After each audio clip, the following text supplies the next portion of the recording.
All right, thanks very much, guys. My name is Rory. I'm a co-founder of the Skyy Network. What I'm going to do today is just take you on a little bit of a journey into the future of autonomous aviation. But first, really quickly, a little bit about us. We're a unique hybrid between blockchain and aviation expertise. The blockchain component of our team is not here today.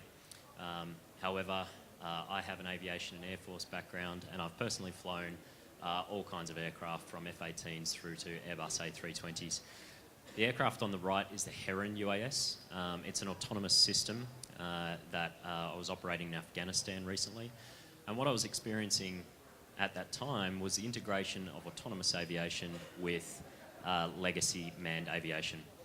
We're in a window at the moment of about a 40 to 50 year period as we move from legacy manned aviation through to full-scale autonomy. We're about a third of the way through it. That's the past, however. What's coming up looks a little bit more like this. The urban air mobility use case is just one vertical for autonomous aviation. And the market itself is going to be rather huge. Uber has obviously started to paint that picture, but if we dive into the data, the actual numbers around this industry are staggering. The World Economic Forum suggests an extra 2.5 billion people are moving into the world's urban cores over the next 30 years. For the node that you've just seen, that equals 2,000 aircraft movements per hour, which is one takeoff and landing every 1.8 seconds. The problem this presents is immediately apparent. There's no way that level of scale can be achieved without full-scale autonomy, which is removing the human from the loop. We're not the only ones that can see a problem.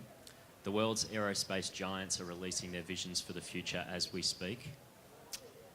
And everyone is pointing at full-scale autonomous systems. Let's take a look at the actual problem. If you look at the ecosystem as a whole, the technology for autonomous aviation on the hardware side largely already exists. Dive under the surface and what you see is a very broken and convoluted data structure and data transfer layer. How aviation data, safety critical aviation data, moves from the source to the aircraft and between aircrafts is currently broken.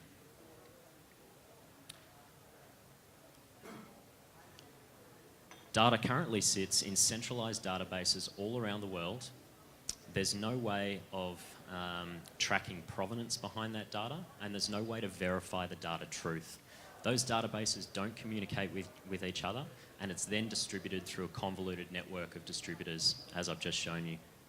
It's very inefficient and very expensive. Enter blockchain technology or distributed consensus networks.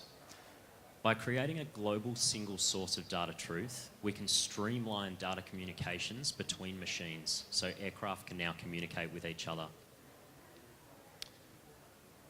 What that looks like is interoperability between autonomous systems.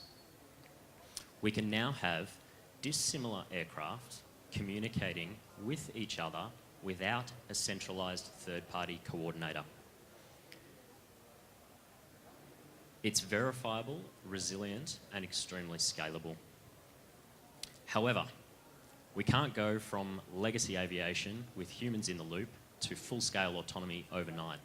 So we need to have a way in which third-party applications and those existing aviation use cases to integrate with full-scale autonomous operations.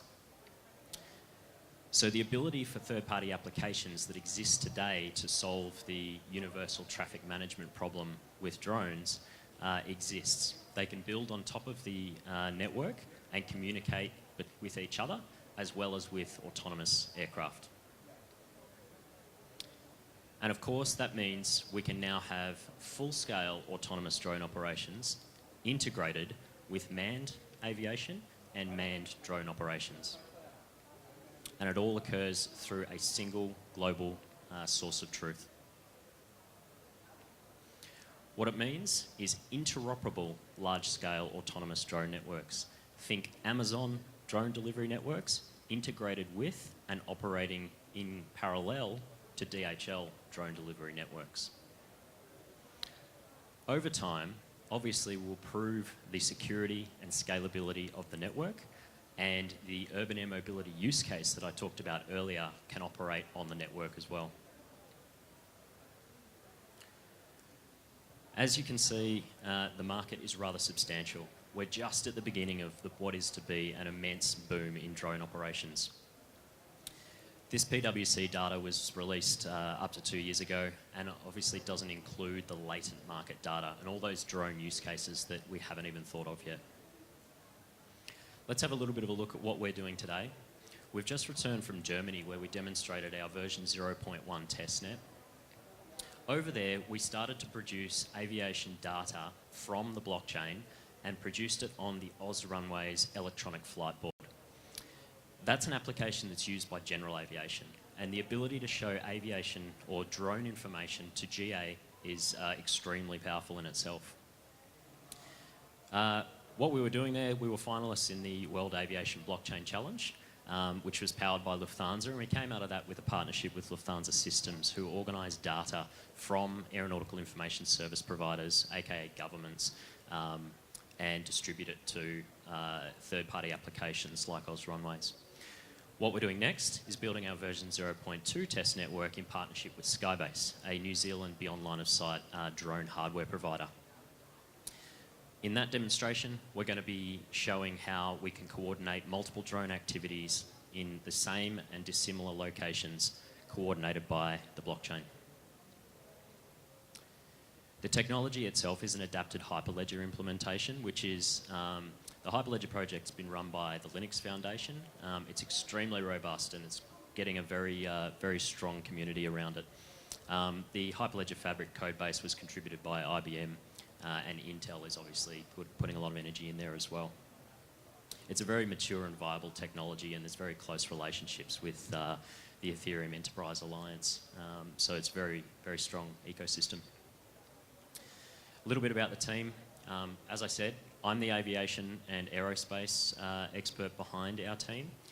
This is where we kind of stand out in terms of our blockchain expertise. JP is our blockchain architect. He's the founder of multiple blockchain projects and has incubated many more, which I'll show you in a moment. Anthony, our CTO, is the founder of Digix, the first tokenized asset company and currently a top 100 token on CoinMarketCap. Some of the projects that we've founded and incubated before, Kanya was JP's project. It's a decentralized peer-to-peer marketplace for services that continues to operate successfully today. We've also advised and incubated multiple blockchain projects that you can see there. Trust Wallet is the world's largest ERC20 token wallet, mobile wallet, and that was acquired by Binance earlier this year. Our advisors go a little bit deeper into aviation and aerospace. Of note, QUT has recently come on board. They're putting a lot of time and energy into researching autonomous system design, and we're doing some exciting stuff with them. We also have a member of the European Parliament who's helping us with public policy and government communications. The opportunity, we're here, we're raising a 300,000 safe convertible note, 20% discount to the Series A, capped at 1.7 million. The purpose is very clear. We have a 6-month roadmap where we're going to build our version 0.2 testnet and demonstrate the ability to fly multiple aircraft coordinated via a distributed ledger. We'll execute that demonstration around March, April next year, and we'll present it at the ICAO Blockchain Conference in April. Thanks very much. Thank you very much, Skyy Network.